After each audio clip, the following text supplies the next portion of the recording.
Hello friends, அனைவருக்கும் வணக்கம். மறக்காமல் நம்மளுடைய சேனலை சப்ஸ்கிரைப் பண்ணி வீடியோ பாருங்கள்.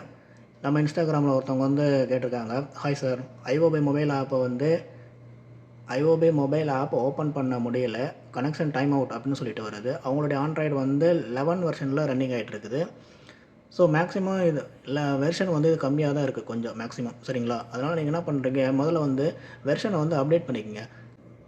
நீங்கள் உங்களுடைய மொபைலில் வெர்ஷனை அப்டேட் பண்ணுறதுக்கு உங்களுடைய மொபைல் செட்டிங்ஸுக்குள்ளே போயிடுங்க. போனதுக்கப்புறம் இங்கே சர்ச் பாக்ஸ் ஒன்று இருக்கும். அந்த இடத்துல ஆண்ட்ராய்டு அப்படின்னு சொல்லிட்டு கொடுத்தீங்கன்னா கீழே ஆண்ட்ராய்டு வெர்ஷன் அப்படின்னு சொல்லிட்டு வரும். அதை டச் பண்ணிக்கோங்க. டச் பண்ணதுக்கப்புறம் எனக்கு இங்கே ஆண்ட்ராய்டு வெர்ஷன் 12 இருக்குது. உங்களுக்கு அது கீழே கூகுள் ப்ளே சிஸ்டம் அப்டேட் அப்படின்னு சொல்லிட்டு ஒரு ஆப்ஷன் இருக்கும். அந்த இடத்துல நீங்கள் டச் பண்ணிக்கோங்க. இந்த இடத்துல டச் பண்ணிங்கன்னா செக்கிங் ஃபார் அப்டேட் அப்படின்னு சொல்லிட்டு வரும். Your device is up to date அப்படின்னு சொல்லிட்டு இருக்குது.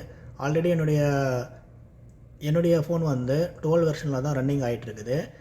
உங்களுக்கு இங்கே கீழே பார்த்தீங்கன்னா செக் ஃபார் அப்டேட் அப்படின்னு சொல்லிட்டு இருக்கும். அந்த இடத்துல டச் பண்ணிக்கோங்க.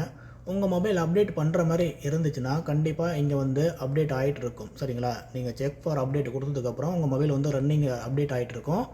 நீங்கள் கொடுத்ததுக்கப்புறம் உங்களுடைய ஓஎஸ் எல்லாமே மொத்தமாக மாறிடும். ஆண்ட்ராய்டு 11 இருந்து 12க்கு ஆட்டோமேட்டிக்காக அது மாறிடும். மாறினதுக்கப்புறம் நீங்கள் மொபைலை சுவிட்ச் ஆஃப் பண்ணி ஆன் பண்ணி மறுபடியும் அந்த ஆப்பை டவுன்லோட் பண்ணி யூஸ் பண்ணிங்கன்னா உங்களுக்கு அந்த மாதிரி பிரச்சனை எதுவும் வராது. ஸோ இதுதான் உங்களுக்கான சொல்யூஷன். இந்த தகவல் உங்களுக்கு பிடிச்சிருந்துன்னா மறக்காமல் நம்மளுடைய சேனலை சப்ஸ்கிரைப் பண்ணிக்கோங்க. ஒரு லைக் போட்டுருங்க. மற்ற எந்த டவுட்டாக இருந்தாலும் கமெண்டில் சொல்லுங்கள். நான் உங்களுக்கு ரிப்ளை கொடுக்குறேன் கண்டிப்பாக.